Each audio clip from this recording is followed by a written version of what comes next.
Semua daripada kita ingin dituntun oleh Tuhan. Oleh karena itu saya ingin sharing mengenai dua sekolah daripada Tuhan, mengenai bagaimana caranya kita dituntun oleh Tuhan.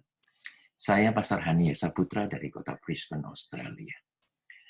Saudara yang kasih, setelah kita mengikuti Kristus, lahir baru dan diselamatkan, satu kerinduan yang pasti muncul dalam hati, yaitu bagaimana caranya Tuhan menuntun kita.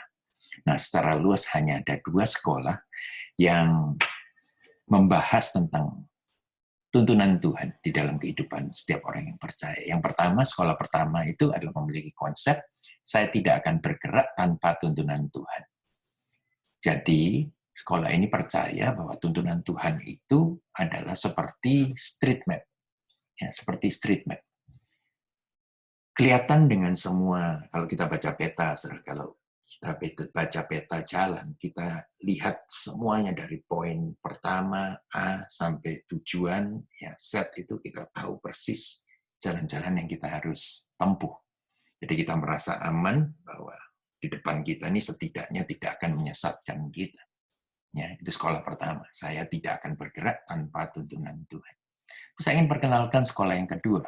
Sekolah yang kedua ini lebih ngeri-ngeri sedap. Karena memiliki konsep, saya tidak akan tahu tuntunan Tuhan kalau saya tidak bergerak. Saya ulangi, saya tidak akan tahu tuntunan Tuhan kalau saya tidak bergerak. Jadi, sekolah yang kedua ini memiliki satu gambaran seperti GPS di dalam DNA setiap orang yang percaya. Barometer roh itu sangat bekerja, dan juga gerakan hati, ya, di mana kita bisa menilai ini suara kita, suara iblis, dan suara Tuhan. Juga roh yang sangat sensitif dan intim bersama dengan Tuhan, itu sangat menolong sekali. Terutama kalau kita baca firman Tuhan, kita mengerti arti firman Tuhan, kita sudah mengenal apa artinya rema itu.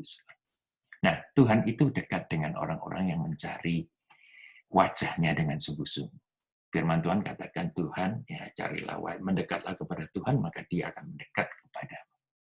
Saya yakin percaya bahwa Tuhan itu menolong kita, memimpin kita dengan lampu hijau, yaitu membuka pintu, atau lampu merah, yaitu menutup pintu.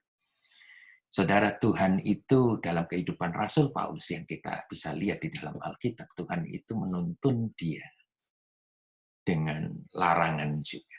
Ya, seperti yang dilihat di Kisah Rasul pasal yang ke-16 ayat yang ke-6, dikatakan bahwa mereka melintasi tanah Frigia dan tanah Galatia karena Roh Kudus mencegah mereka untuk memberitakan Injil.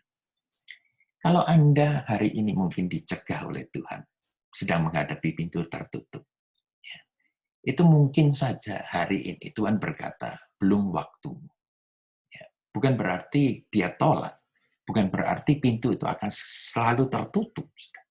Tetapi saat ini kita harus menguatkan hati kita lebih mencari kehendak Allah lagi, supaya nanti pada waktu pintu itu terbuka, kita sudah siap.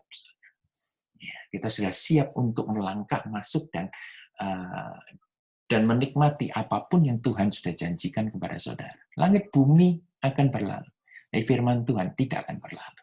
Ya, sudah terlalu banyak profesi ataupun nubuatan yang masih belum digenapi dalam kehidupan saudara dan saya. Oleh karena itu lebih percaya lagi, lebih maju lagi, saudara.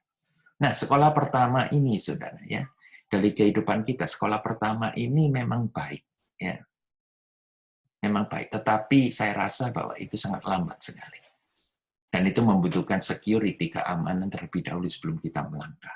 Tetapi sekolah yang kedua ini membutuhkan ekstra keberanian percaya. Jadi masing-masing sekolah pertama dan sekolah kedua ini disodorkan kepada kita. Ya.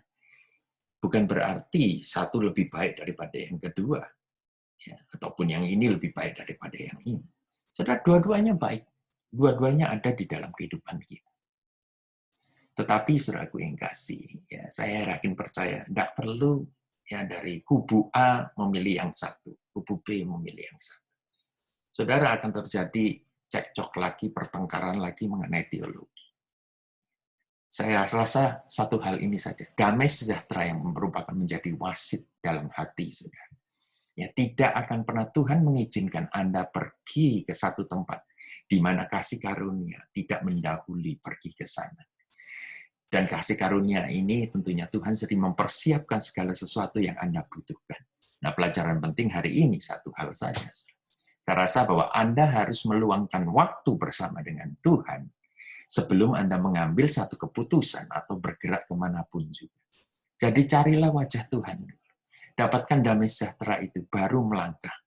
Ya. Tetapi saya ingin pada pagi hari ini, nikmatilah dan cobalah pengalaman di sekolah yang nomor 2. Karena saya percaya bahwa di sekolah kedua ini, banyak mujizat, banyak surprise yang Tuhan akan berikan kepada saudara dan saya. Tuhan memberkati saudara.